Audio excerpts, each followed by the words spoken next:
গত ২০-২৫ বছর আগে আমরা মোবাইলের যেরকম ব্যবহার এখন দেখতেছি এটা কখনো চিন্তা করতে পারিনি। ইভেন অনেকে বাটন ফোন চালাইতো, মানে প্রথম সারির যে ফোনগুলো ছিল যেগুলো তার লাগাইতে হইতো, অ্যান্টেনা লাগাইতে হইতো, ওগুলোর সাথে অ্যাডজাস্ট করতে তারা সবসময় রিগ্রেট করতো।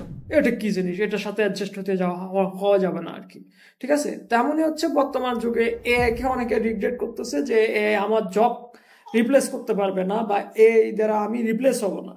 হ্যাঁ, সত্যি এই দ্বারা আপনি রিপ্লেসই হবেন যদি আপনার স্কিল ওই লেভেলের না থাকে, অর্থাৎ আপনি নিত্য নতুন জিনিসের প্রতি যদি আকৃষ্ট না থাকে, আগের ওল্ড জিনিস নিয়ে পড়ে থাকেন, অর্থাৎ আপনাকে নিজেকে প্রতিনিয়ত আপডেট করতে হবে।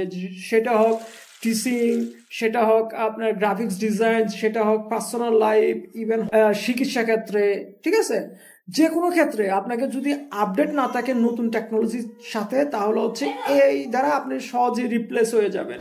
অর্থাৎ এই দ্বারা সরাসরি রিপ্লেস না হলেও আপনি হচ্ছে ওই যেসব মানুষ একে কন্ট্রোল করে কাজ করতেছে তাদের দ্বারা আপনি রিপ্লেস হয়ে যাবেন। ঠিক আছে, তো graphics design, writing, spoken, even হচ্ছে প্রোগ্রামিং এর ক্ষেত্রে এ বিরাট একটা প্রভাব ফেলবে। ঠিক আছে, অনেক কান্ট্রিগুলোতে দেখবেন প্রোডাক্ট ডিজাইন থেকে শুরু করে প্রোডাক্ট প্রোডাকশন দেওয়া পর্যন্ত, ঠিক আছে, এবং হচ্ছে ডেলিভারি দেওয়া পর্যন্ত এ দ্বারা হচ্ছে। অনেক অনেক জায়গায় দেখবেন আপনি রোবট দ্বারা কি ডেলিভারি করা হচ্ছে। ঠিক আছে, অনেক দেশে চালু হয়েছে।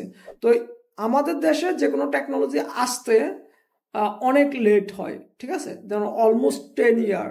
ঠিক আছে, এআই 10 ইয়ার আগে অলরেডি বিল্ড হয়ে গেছে কোথায়, উন্নত কান্ট্রিগুলোতে। তারপর এখন আমরা দেখতে পাইতেছি শুধুমাত্র সোশ্যাল মিডিয়ার কারণে। যদি কোনো সোশ্যাল মিডিয়া না থাকতো তাহলে এটা আন্দাজও আমরা এখন বুঝতে পারতাম না। ঠিক আছে, তো এআই অলরেডি সব জায়গায় দখল করে ফেলছে এবং হচ্ছে দখল করতেছে। সেই সাথে যদি আপনি স্কিল সেই লেভেলে ডেভেলপ না করেন তাহলে হচ্ছে আপনি বিপদে পড়বেন।